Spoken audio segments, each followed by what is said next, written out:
आजचा अभंग आहे. नाही लाग माग न देखेसे झाले जग, आता वैसुनिया खावे, दिले आई ते या देवे. निवारिले भय नाही दुसऱ्याची सोय, तुका म्हणे काही बोलायाचे काम नाही. याचा अर्थ आहे, ज्या ठिकाणी जाऊन मला भौतिक जगच दिसणार नाही आणि जो मार्ग सहसा कोणाला प्राप्त होत नाही, अशा ठिकाणी भगवंतांनी मला ठेवून घेतले आहे. अशी ही स्वरूप देणगी भगवंतांनी दिल्यामुळे आता मी तो सनातन आनंद अनुभवतो आहे.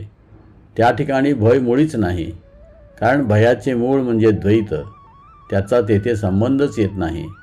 तुकाराम महाराज म्हणतात, आता काही बोलण्याचे कामच उरले नाही. जोपर्यंत जीवात्मा या अंधकारमय भौतिक जगतात असतो तोपर्यंत तो बद्धावस्थेत असतो. परंतु जेव्हा तो त्याने केलेल्या भक्तीमुळे आध्यात्मिक विश्वात प्रवेश करतो तेव्हा तो मुक्त होतो. तेथून तो जीवात्मा पुन्हा या प्राकृत जगात परत येण्याची शक्यताच राहत नाही.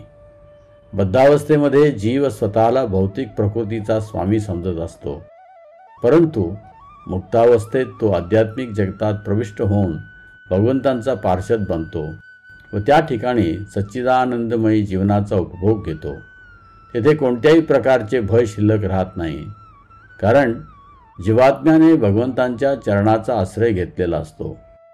अशा आध्यात्मिक जगताचे वर्णन भगवान श्रीकृष्णाने भगवद्गीतेमध्ये केलेले आहे.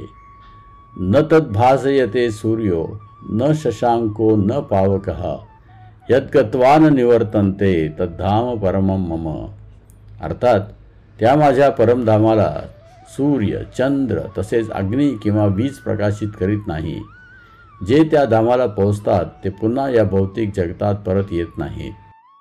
अशा परमधामाची प्राप्ती केवळ भगवान श्रीकृष्णांना शरण जाण्यानेच होऊ शकते, इतर कोणत्याही मार्गाने नाही.